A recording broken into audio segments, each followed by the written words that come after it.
Halo semuanya, pada kesempatan kali ini saya akan membahas mengenai biofarmasetika sediaan transdermal. Adapun 6 pokok bahasan yang akan saya bahas di sini, kita mulai dengan dasarnya yaitu struktur kulit itu sendiri. Nah, kulit manusia ini terdiri dari 3 lapisan utama. Yang paling luar adalah epidermis dengan ketebalan 0,05 sampai 1,5 mm. Nah, lapisan ini berfungsi sebagai barrier utama yang mencegah kehilangan air dan masuknya zat aktif. Nah, di bawahnya itu ada dermis, di mana dermis ini tebalnya 1 sampai 4 mm yang mengandung pembuluh darah, folikel rambut, dan kelenjar keringat. Inilah yang berperan dalam absorpsi sistemik. Lapisan paling bawah yaitu hipodermis, yaitu berupa jaringan lemak subkutan yang berfungsi sebagai insulator termal.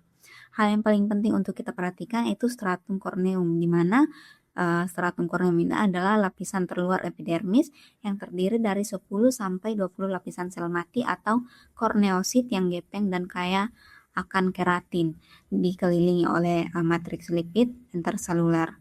Nah, ketebalannya itu bervariasi dari sekitar 10 mikrometer di kulit yang lembab sampai 600 mikrometer di telapak kaki. Lalu bagaimana obat menembus kulit? Nah, ada 3 jalur utama, yaitu jalur transseluler, yaitu obat ini menembus korneosit secara langsung berkontribusi sekitar 10-20%. Kemudian ada jalur paraseluler, yaitu difusi melalui matriks lipid antar korneosit. Itu adalah jalur yang paling dominan dengan kontribusi sekitar 70-80%. Dan ada jalur transappendageal, yaitu melalui folikel rambut dan kelenjar. Itu hanya kontribusinya itu hanya berkisar 1-5%. Nah, untuk menggambarkan struktur stratum corneum, kita mengenal model brick and mortar atau bata dan semen, di mana korneosit ini berperan sebagai bata, yaitu sel mati yang gepeng, ukurannya sekitar 20 kali 0,3 mikrometer. Dia kaya akan keratin dan bersifat hidrofilik. Sedangkan lipid interseluler, yaitu terutama ceramide, kolesterol, dan asam lemak bebas, itu berperan sebagai semen yang membentuk lameral layer yang bersifat lipofilik.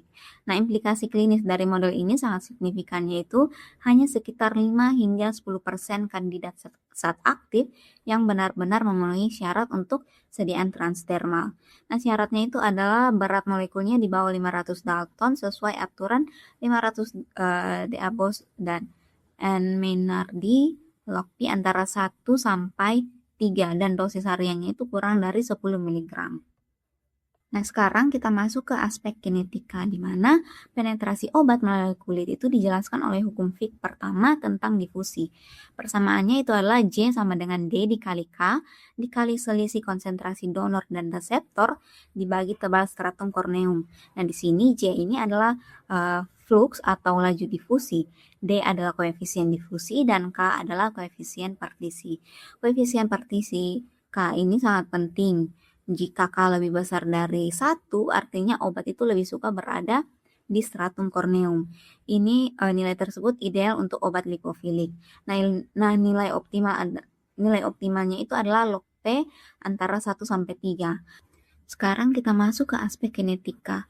Nah, penetrasi obat melalui kulit itu dijelaskan oleh hukum Fick pertama tentang difusi. Persamaannya adalah J sama dengan D dikali K, dikali selisih konsentrasi donor dan reseptor, dibagi tebal stratum corneum. Nah, di sini J adalah flux atau laju difusi, D adalah koefisien difusi, dan K adalah koefisien partisi. Nah, koefisien partisi K ini sangat penting. Jika K lebih besar dari 1, artinya obat lebih suka berada di stratum corneum. Nilai itu ideal untuk obat lipofilik. Nah, nilai optimal adalah log P antara 1 sampai 3. Nah, satu hal lagi yang penting adalah pengaruh hidrasi kulit. Pada kondisi normal, permeabilitas kulit itu berada di level basal. Namun bila kulit terhidrasi atau dioklusi seperti saat menggunakan pads, permeabilitasnya bisa meningkat 2-10 kali lipat. Sebaliknya, bila kulit terlalu kering, stratum corneum itu menjadi rapuh dan permeabilitasnya justru menurun. Selanjutnya ada dua kelompok faktor yang mempengaruhi absorpsi transdermal. Yang pertama itu faktor fisikokimia obat. Berat molekul itu harus di bawah 500 Dalton, log P antara 1 sampai 3, titik lele di bawah 200 derajat Celcius dalam bentuk tidak terionisasi dan dosis hariannya itu kurang dari 10 sampai 20 mg. Nah, yang kedua faktor biologis, di mana lokasi anatomi itu sangat berpengaruh. Skrotum itu memiliki permeabilitas 42 kali lebih tinggi dibanding lengan bawah, sedangkan telapak kaki hanya 0,1 kali. Usia juga sangat penting, yaitu neonatus memiliki stratum corneum yang tipis sehingga berisiko toksisitas, sementara lansia mengalami penurunan lipid dan aliran darah dermis. Suhu kulit pun berperan, di mana kenaikan 10 derajat Celcius dapat meningkatkan permeabilitas 2-4 kali lipat yang menjadi perhatian klinis tersendiri, misalnya pada patch fentanyl. Nah, untuk mengevaluasi bioavailabilitas dan bioekivalensi sediaan transdermal, ada beberapa parameter utama yang perlu diperhatikan, yaitu Tmax atau waktu puncak. Biasanya itu lebih lambat dibanding sediaan oral, yaitu 6-24 jam. Kemudian ada Cmax atau kadar puncak, dia lebih rendah dan flat karena efek sustained release. Kemudian ada CSS atau kadar steady state yang tercapai setelah 3-5 kali waktu paruh. Kemudian ada AUC atau area under curve, itu merupakan parameter utama dalam studi bioekivalensi. Nah, untuk uji in vitro digunakan sel difusi Franz. Caranya adalah menempatkan formulasi patch di kompartemen donor, dipisahkan oleh membran kulit atau sintetik dari kompartemen reseptor berisi larutan PBS pH 7,4 pada suhu 32 derajat Celcius. Kemudian samplingnya itu dilakukan setiap interval dari 0,5 sampai 24 jam dan dianalisis dengan HPLC. Kriteria BE dari FDA itu mencaratkan rasio geometrik min Cmax dan AUC antara 80 sampai 125% dengan confidence interval 90%.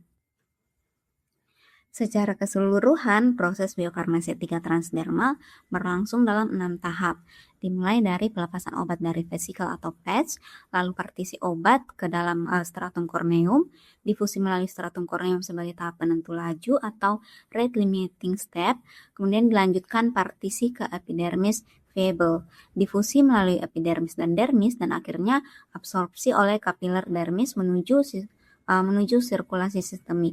Nah, struktur patch sendiri terdiri dari backing layer, reservoir atau matriks obat, rate controlling membran, pressure sensitive adhesive, dan release linear yang dilepas saat penggunaan.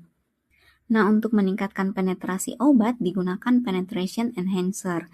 Nah, secara kimia, enhancer bekerja dengan mengganggu keteraturan lipid interseluler stratum corneum.